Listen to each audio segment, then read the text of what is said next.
3 लाख लोग, एक मैदान, एक फ्यूचर प्राइम मिनिस्टर स्टेज पे और नीचे जमीन के अंदर टिकिंग बॉम्ब्स एक के बाद एक साइलेंटली पेशेंटली वेट कर रहे हैं उस एक इंसान के लिए जो स्टेज पे आए और फिर कभी न जाए।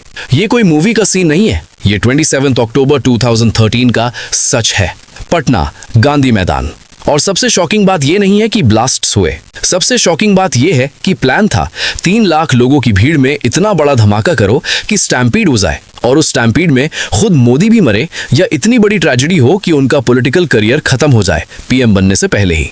वो प्लान लगभग काम कर गया था। आज हम बात करेंगे उस दिन की मिनट बाय मिनट, जो हुआ वो, जो होने वाला था वो, और वो सच जो बहुत कम लोग जानते हैं। बैठ जाओ और ध्यान से सुनो क्योंकि ये कहानी सीधा हिस्ट्री बुक्स में जाएगी। पहले सीन सेट करते हैं। अक्टूबर 2013, इंडिया में 2014 के जनरल इलेक्शंस की तैयारी चल रही थी। नरेंद्र मोदी, जो उस वक्त गुजरात के चीफ मिनिस्टर थे, बीजेपी के प्राइम मिनिस्टीरियल कैंडिडेट बन चुके थे। उनकी पॉपुलैरिटी आसमान पे थी। हर रैली में लाखों लोग आते थे और 27 अक्टूबर को पटना के गांधी मैदान में एक मैसिव रैली थी। नाम था हुंकार रैली। हुंकार यानी रॉर, दहाड़। और इस रैली में मोदी के साथ बीजेपी के टॉप लीडर्स भी आने वाले थे।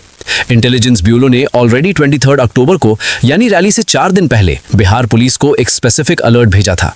लेटर नंबर था V111/PA/2013। इस लेटर में क्लियरली लिखा था, इंडियन मुजाहिदीन के मॉड्यूल्स पटना में मोदी की रैली के दौरान स्ट्राइक्स प्लान कर रहे हैं। Specific warning, specific target, specific date. Bihar police ने क्या किया उस वार्निंग का? ऑलमोस्ट कुछ नहीं। गांधी मैदान में एंट्री पे कोई मेटल डिटेक्टर्स नहीं थे।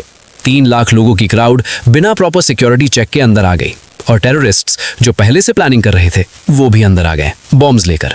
ये बहुत लोग नहीं जानते कि ब्लास्ट्स सिर्फ रैली के वक्त नहीं हुए, वो सुबह से शुरू हो गए थे। सुबह के 10 बजे पटना जंक्शन रेलवे स्टेशन पे पहला ब्लास्ट हुआ। स्टेशन पे हजारों लोग थे, ट्रेन्स पकड़ रहे थे रैली में जाने के लिए। ब्लास्ट में लोगों को इंजरीज हुई। बॉम्ब डिस्पोजल टीम आई और उन्हें 2 और अनएक्सप्लोडेड बॉम्ब्स मिले स्टेशन पे, डिफ्यूज किए। मतलब एक टेररिस्ट था जो स्टेशन पे बॉम्ब प्लांट कर रहा था और वो अपना काम पूरा करने में लगा था। उसका नाम था तारिक अंसारी, 25 साल का नौजवान। और तारिक ने प्लेटफॉर्म नंबर 10 के एक पब्लिक टॉयलेट में बॉम्ब प्लांट करने की कोशिश की और वो बॉम्ब वहां उसके हाथ में ही ब्लास्ट हो गया। तारिक अंसारी वहां मर गया। टेररिस्ट खुद अपने ही बॉम्ब का शिकार हो गया। लेकिन यार, ये सुनना बाकी लोग नहीं रुके, प्लान कंटिन्यू था। दोपहर के 12:10 गांधी मैदान के पास दूसरा ब्लास्ट। 12:25 तीसरा ब्लास्ट। मोदी अभी स्टेज पे नहीं आए थे, वो कुछ घंटे बाद आने वाले थे। टेररिस्ट्स टाइम से पहले स्ट्राइक कर रहे थे।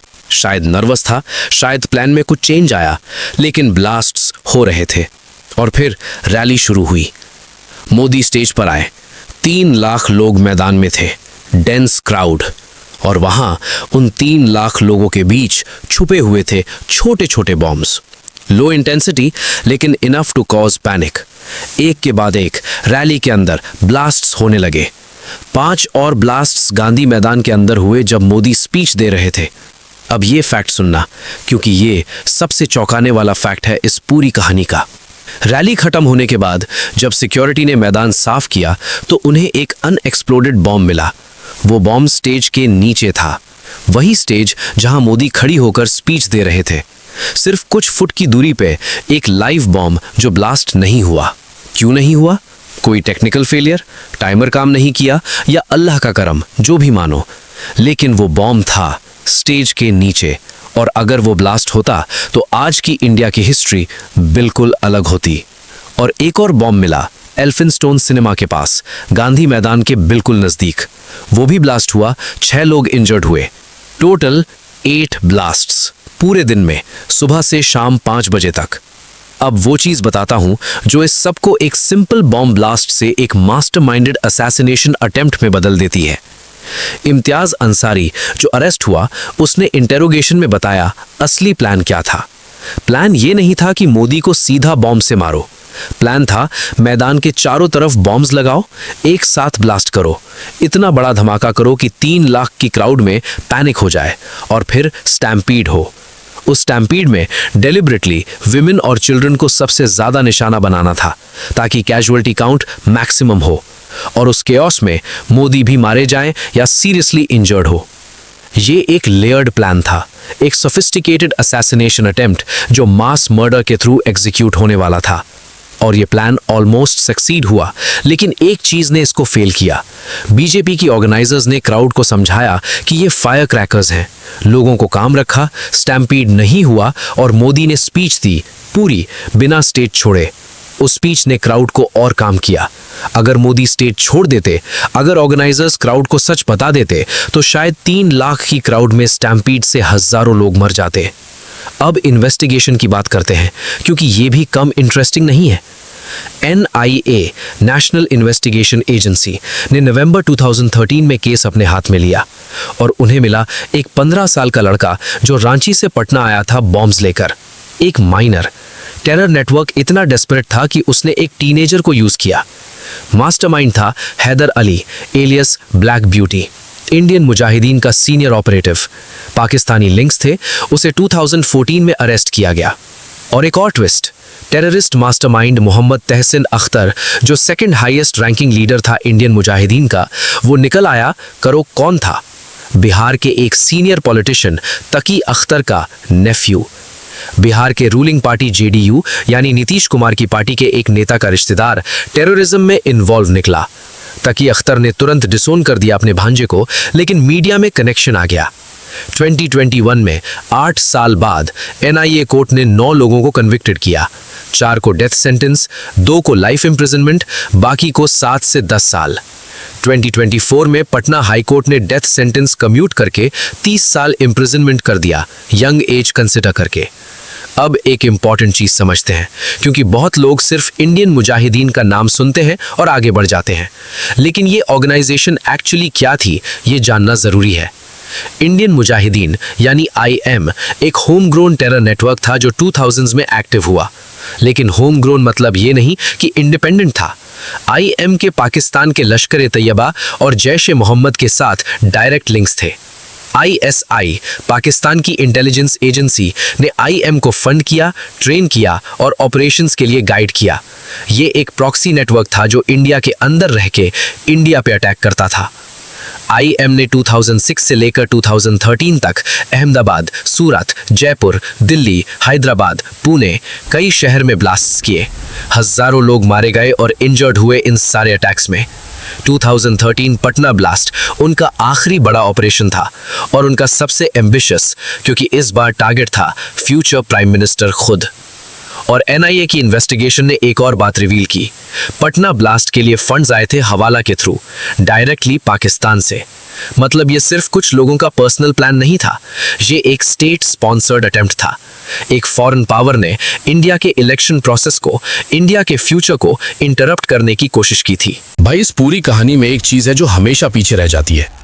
वो 6 लोग जिनकी जान गई उस दिन। राजकुमार प्रसाद, राजन कुमार, सिकंदर कुमार, रंजीत कुमार, रुपेश कुमार और एक और जिनकी आइडेंटिटी कंफर्म होने में वक्त लगा। ये लोग कोई सिक्योरिटी गार्ड नहीं थे, ये कोई VIP नहीं थे, ये आम लोग थे जो रैली में आए थे अपने नेता को सुनने।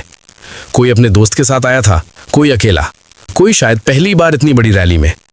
और वो घर नहीं गए। उनके परिवार आज भी हैं, उनके बच्चे हैं जो शायद तब छोटे थे, जो बड़े हो गए हैं लेकिन बाप के बिना।